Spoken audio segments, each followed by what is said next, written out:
J'ai fixé le message pendant un long moment. Suffisamment longtemps pour que mon café refroidisse sur le plan de travail à côté de moi sans même que je m'en rende compte. C'était un mardi soir, début décembre. Dehors, le quartier résidentiel était déjà décoré pour les fêtes de fin d'année. Mon voisin d'en face avait installé ses guirlandes lumineuses le premier week-end de l'Ave, comme chaque année. Je pouvais les voir clignoter à travers la fenêtre de la cuisine. Rouge, vert, blanc, rouge, vert, blanc. Mon fils avait envoyé le message à 18h14. Papa, nous en avons discuté et nous pensons qu'il est préférable que tu célèbres Noël de ton côté cette année. Nous avons besoin d'espace en tant que famille. Camille et moi avons décidé de passer les fêtes uniquement avec nos enfants, à notre façon. Nous espérons que tu comprendras. Je l'ai lu 3 fois. Ensuite, j'ai posé mon téléphone face vers le bas sur le comptoir, j'ai pris mon mug de café, j'ai réalisé qu'il était froid et je l'ai reposé. J'ai travaillé pendant 41 ans, dont 31 en tant qu'ingénieur en génie civil. Les 10 dernières années en tant que consultant senior pour un grand cabinet d'études à la Défense qui utilisait encore mon nom sur les propositions commerciales, même après que j'ai délégué la majeure partie du travail technique à des hommes plus jeunes. J'avais construit des choses. Des ponts. Des parkings souterrains. Le genre de structure conçue pour supporter des charges lourdes. Mon fils s'appelle Julien. Il a 34 ans. Sa femme s'appelle Camille. Ils ont 2 enfants. Un garçon nommé Arthur, qui a 7 ans. Et une fille nommée Chloé, qui vient d'avoir 5 ans en octobre. Je connais la date de l'anniversaire de Chloé parce que c'est moi qui ai commandé son gâteau. Je le sais parce que j'ai payé la location de la salle pour sa fête. Je sais ces choses parce que, ces 4 dernières années, j'ai financé une part très importante de la vie de Julien et Camille. Laissez-moi être précis. Je pense que les détails ont leur importance. J'ai remarqué que lorsqu'on reste flou au sujet de l'argent dans une famille, les gens comblent les vides avec les chiffres qui les arrangent. Donc, je payais leur prêt immobilier, 2 500 € par mois pour une maison qui est techniquement à mon nom parce que le dossier de crédit de Julien n'était pas assez solide lorsqu'ils ont voulu acheter en 2021. Je payais le leasing de leurs 2 voitures, respectivement 600 € et 450 €. Julien était toujours rattaché à ma mutuelle santé, un vestige de l'époque où il avait perdu son emploi pendant la pandémie et qui n'avait curieusement jamais été modifié. Je payais les frais de scolarité de l'école privée hors contrat des Arthur à hauteur de 1 200 € par mois parce que Camille avait de fortes réticences concernant l'école publique de leur secteur. J'avais donné à Camille une carte bancaire secondaire pour les urgences domestiques, qui enregistrait en moyenne entre 8 cents et 1 200 € de dépenses mensuelles. Faites le calcul. C'est ce que j'ai fait ce mardi soir après avoir réchauffé mon café au micro-ondes et m'être tenu au comptoir avec un bloc-notes et un stylo. Un peu plus de 7 000 € par mois, environ 84 000 € par an. Tout ça pour m'entendre dire qu'il fallait que je me trouve un autre endroit pour fêter Noël. Je veux être honnête sur un point. Mon premier sentiment n'a pas été la colère. Je sais que cela pourrait surprendre. Ce que j'ai ressenti d'abord ressemblait davantage à de la gêne, une gêne profonde et silencieuse, comme si j'étais le dernier à comprendre une blague à laquelle tout le monde avait déjà arrêté de rire. Julien comptait-il sur le fait que j'allais m'effacer de moi-même? Et Camille? Avait-il déjà dit à leurs amis, à leurs propres parents, qu'il avait enfin réussi à imposer des limites à ce beau-père encombrant? Je me tenais dans ma cuisine, sous les reflets clignotants rouges, verts et blancs venant de la fenêtre, et je me sentais comme un imbécile. Ma femme, Pauline, est décédée il y a 6 ans d'un cancer du pancréas, 8 mois entre le diagnostic et la fin. Nous avons passé 40 ans ensemble et je ne vais pas prétendre que ces 40 années ont été un long fleuve tranquille. Nous nous sommes disputés à propos de l'argent. Nous nous sommes disputés au sujet de Julien, surtout pendant sa vingtaine quand il se cherchait, mais elle aimait ce garçon d'un amour inconditionnel que j'ai toujours admiré, même quand je trouvais qu'elle était trop indulgente avec lui. Après son départ, je crois que j'ai essayé de l'aimer comme elle l'avait fait. J'ai ouvert mon portefeuille et je l'ai laissé ouvert. Je me disais que c'était pour les petits-enfants. Je me disais que Pauline aurait voulu ça.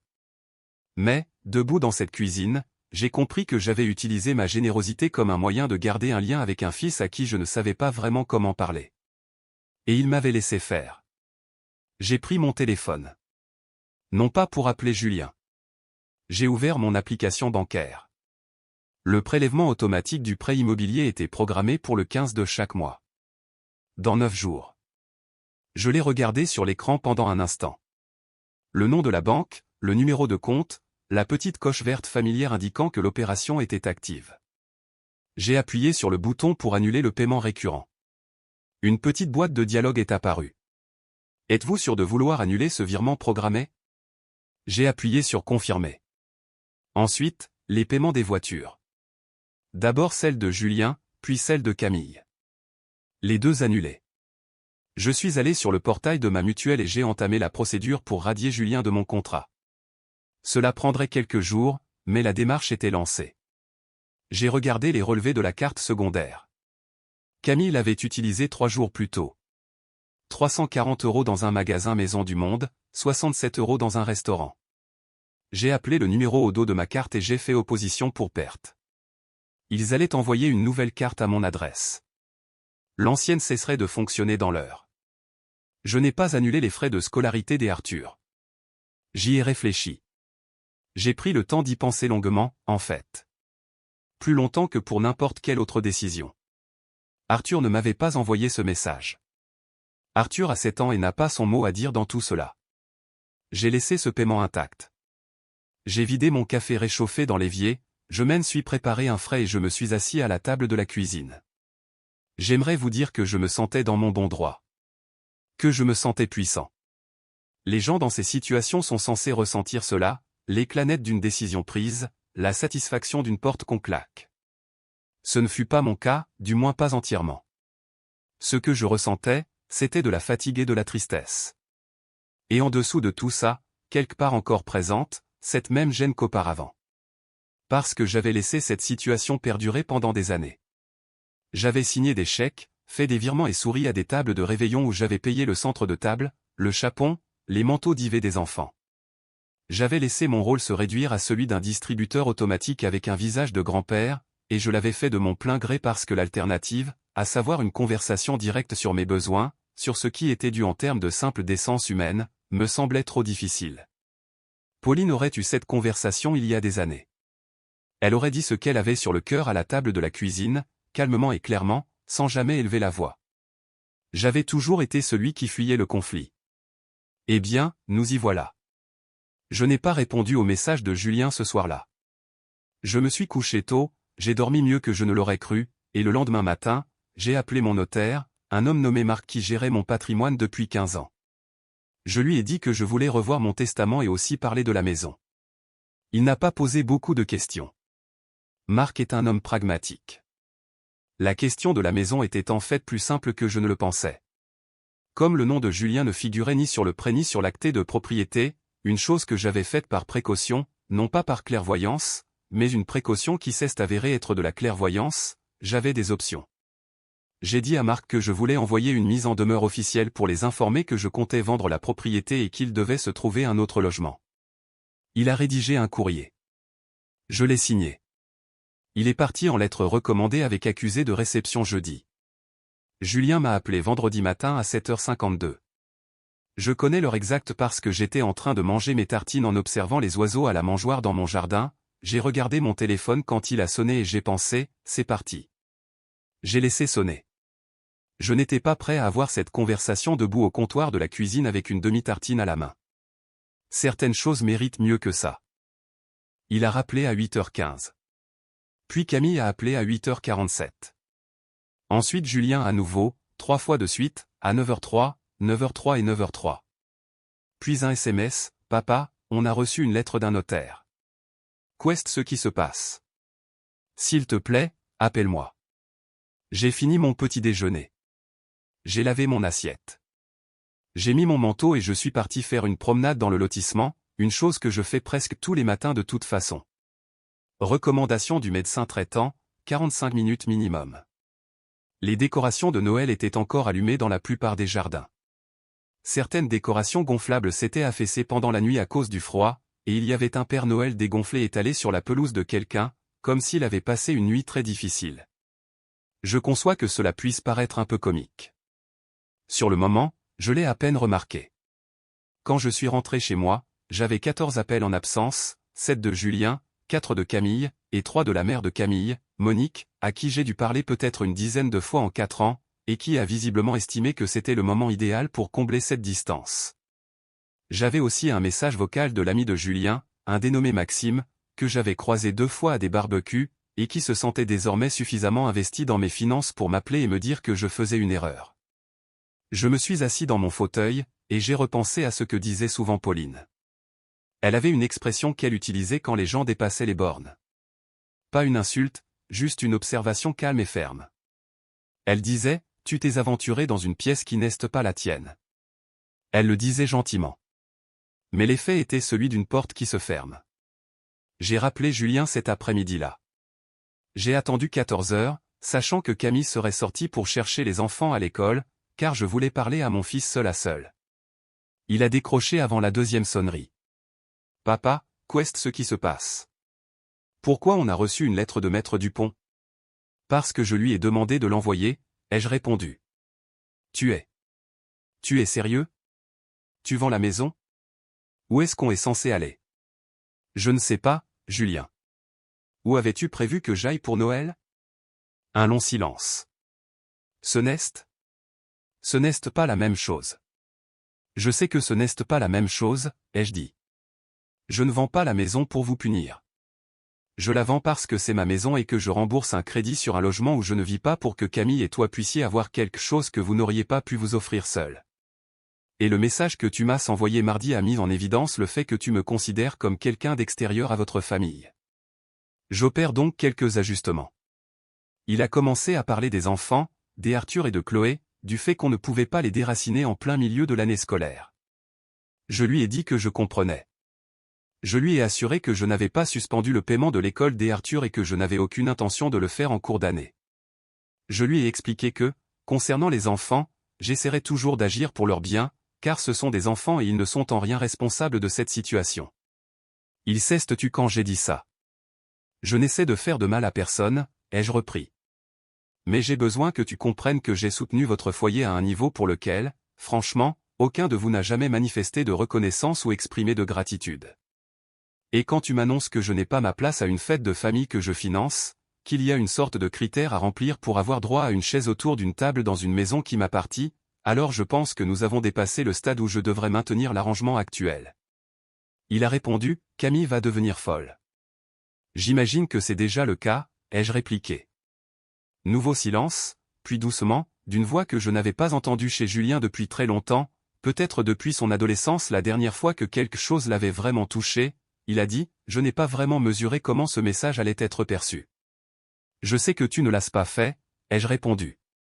Je lui ai dit que je leur accorderais 60 jours, ce qui était supérieur au préavis légal, pour trouver une solution de logement. Je lui ai proposé de les aider à comprendre leurs options s'ils le souhaitaient, car je suis en fait quelqu'un qui s'y connaît plutôt bien en immobilier et en finance. Je lui ai dit que je l'aimais, et je le pensais sincèrement. Même en le prononçant dans le combiné depuis mon salon silencieux, à l'attention d'un fils qui venait de passer les 24 dernières heures à inonder ma messagerie vocale. Il n'a pas dit qu'il m'aimait en retour. Pas à ce moment-là. Je ne m'y attendais pas, et cela m'allait très bien. La semaine qui a suivi a été véritablement désagréable.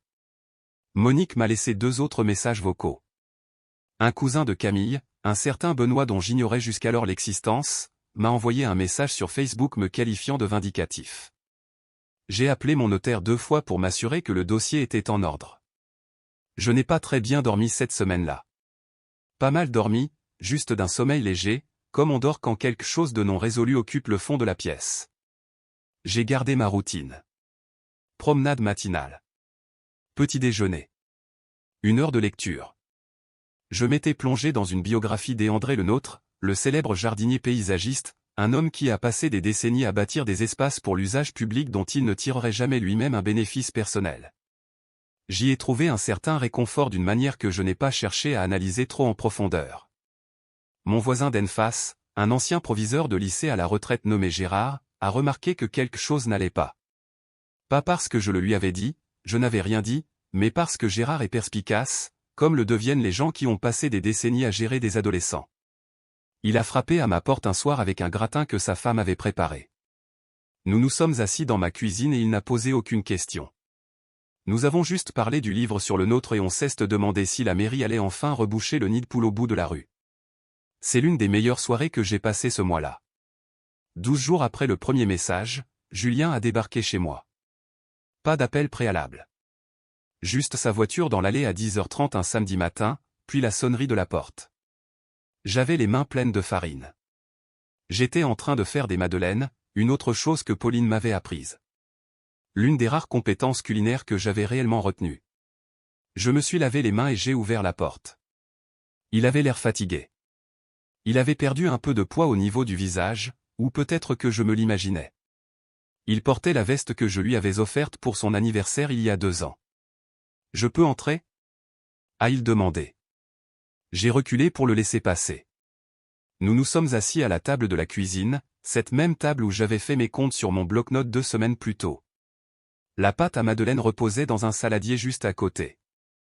Aucun de nous n'a fait la remarque. Il a parlé pendant un long moment. Il m'a avoué que les parents de Camille avaient fait une remarque des années auparavant, une réflexion lancée en l'air lors d'un dîner où je n'étais pas convié, disant que je contrôlais Julien par l'argent et qu'il ne s'en était jamais vraiment libéré. Il m'a raconté qu'il avait laissé cette idée faire son chemin dans sa tête jusqu'à ce qu'elle se déforme en quelque chose qu'elle n'était pas. Il m'a expliqué que Camille avait son propre passif avec un parent qui utilisait les cadeaux comme moyen de pression, qu'elle avait transposé cette peur dans leur mariage et qu'il l'avait laissé faire parce qu'il était plus simple de la laisser faire que de s'interroger lui-même. Il n'a pas exprimé tout cela très clairement. Il bafouillait, se répétait et à un moment, il a plaqué ses mains à plat sur la table comme pour s'accrocher à quelque chose de solide. Il n'est pas doué pour ce genre de discussion. Il ne l'a jamais été. Moi non plus d'ailleurs, pour être juste. Quand il a fini, je me suis levé et j'ai mis les madeleines au four. Je nous ai versé du café à tous les deux. Je lui ai dit que je comprenais la situation bien mieux qu'il ne s'y attendait probablement. Je lui ai avoué que j'avais aussi ma part de responsabilité dans cet échec. Qu'il avait été plus facile pour moi de lui donner de l'argent que de lui parler, et que j'avais laissé cela devenir un modèle de fonctionnement parce que ça ressemblait à de l'amour, même si ça n'était pas. Je lui ai dit que ce dont j'avais besoin de sa part, plus que des excuses, c'était d'une relation différente à l'avenir. Une relation où il me parlerait, où il me raconterait ce qui se passait vraiment dans sa vie. Son travail, son mariage, son quotidien. Au lieu de me demander de financer une version de sa vie dont je n'avais pas le droit de faire partie. Il a dit, « Je sais, papa. » J'ai répondu, « J'ai besoin que tu le saches pour plus longtemps que juste ce matin. » Il a presque souri. Ouais. Les madeleines ont un peu brûlé sur les bords. Nous les avons mangées quand même. Je n'ai pas annulé la vente de la maison. Je tiens à être clair sur ce point, car ce n'est pas une histoire où tout redevient comme avant. La maison a été mise sur le marché en janvier, et Julien et Camille ont trouvé une location en février.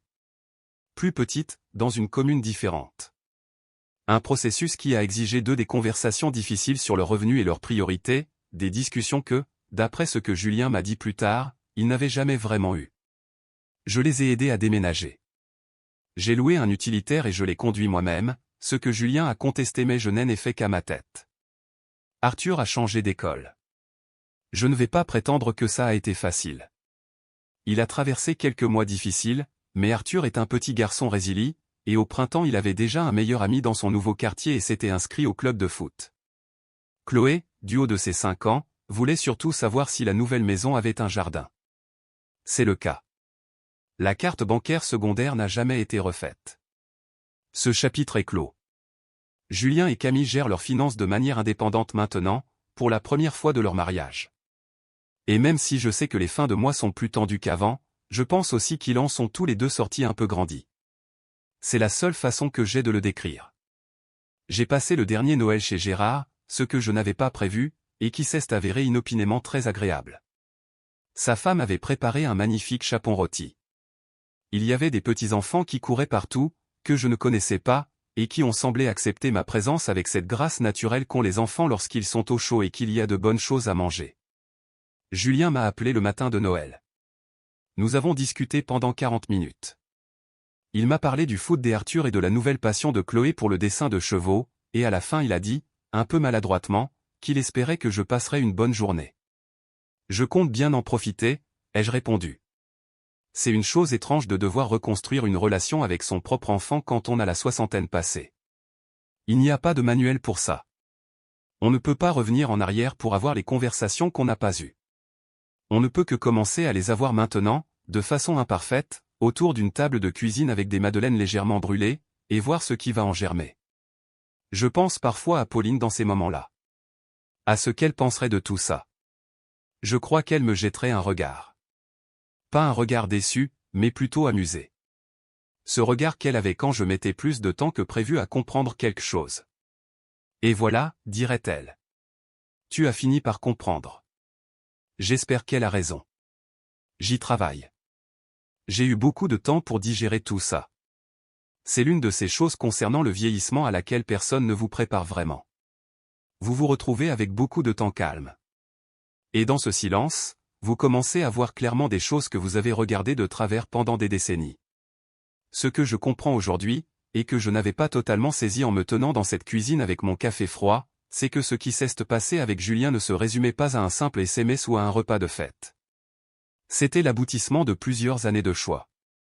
Les siens, les miens, les nôtres. Les causes et les conséquences ne suivent pas toujours une ligne droite. Parfois, ça s'enroule lentement, et au moment où on en ressent les effets, ça fait déjà des années que la pression montait. J'ai donné de l'argent à Julien parce que c'était plus simple que de lui accorder toute mon attention. Je me disais que c'était de l'amour. Et ça l'était. En partie. Mais c'était aussi une forme de fuite. Je signais des chèques au lieu d'affronter des conversations difficiles, et ce faisant, je lui ai enseigné, sans prononcer le moindre mot, que ma présence dans sa vie était avant tout d'ordre financier. Que je pouvais être géré. Que j'étais, fondamentalement, une ressource à utiliser plutôt qu'un père à respecter. Je n'avais aucune intention de faire cela. Je doute que Julien l'ait consciemment compris lui non plus. Mais l'intention ne change rien au résultat final. C'est la partie que personne n'a envie d'admettre. Au moment où j'ai annulé ses paiements, je n'étais pas en train de le punir. Je mettais fin à un schéma que j'avais contribué à créer. Cette distinction est importante à mes yeux. Il y a une différence entre la vengeance et la conséquence, et j'y pense souvent. La vengeance veut que l'autre personne souffre. La conséquence permet simplement à la réalité de s'imposer. Je me suis écarté et j'ai laissé la réalité s'imposer. Ce dont je suis convaincu aujourd'hui, à travers toute cette histoire, c'est que la vraie force, celle qui permet de maintenir les liens, ne consiste pas à ne jamais être blessé. Elle consiste à être honnête face à cette blessure, puis à décider délibérément de l'action qui va suivre. Julien ne s'attendait pas à ce que je réagisse de cette manière parce qu'il a passé des années à me voir encaisser les choses en silence. Au moment où j'ai arrêté d'encaisser pour me mettre à agir, tout a basculé. Non pas parce que je lui ai fait peur, mais parce que je lui ai montré, peut-être pour la première fois, que j'avais un amour-propre qui méritait d'être défendu. Arthur s'est adapté. Chloé a eu son jardin. Julien et Camille s'en sortent. Rien de tout cela ne se serait produit si j'avais ravalé ma fierté face à ce message de décembre et continué à signer les chèques. Je ne présente pas mon histoire comme un modèle à suivre. Chaque famille est un sac de nœuds complexes, et j'ai commis bien des erreurs en cours de route que je réparerais si je le pouvais.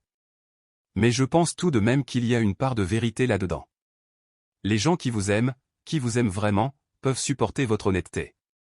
Ils n'apprécieront peut-être pas au début. Ils pourraient arrêter de vous appeler pendant un certain temps. Mais la relation qui émerge de l'autre côté de cette honnêteté est vraie, d'une manière que la précédente ne l'était pas. Julien et moi nous parlons désormais. Pas toutes les semaines, mais régulièrement. Nous parlons d'autre chose que d'argent, ce qui est tout nouveau pour nous. Il m'a confié au printemps dernier qu'il avait commencé à tenir un budget pour la première fois de sa vie d'adulte. Il l'a dit avec une sorte de fierté discrète que j'ai reconnue. C'était la même fierté que j'ai ressentie la première fois que j'ai signé un contrat en tant qu'ingénieur junior il y a 40 ans. La fierté d'un homme qui a accompli quelque chose par lui-même. J'ai pensé à Pauline quand il me l'a annoncé. Je me suis dit, le voilà. C'est le fils qu'elle a toujours su voir en lui. J'y crois aussi. Il suffisait juste que j'arrête de me mettre en travers de son chemin.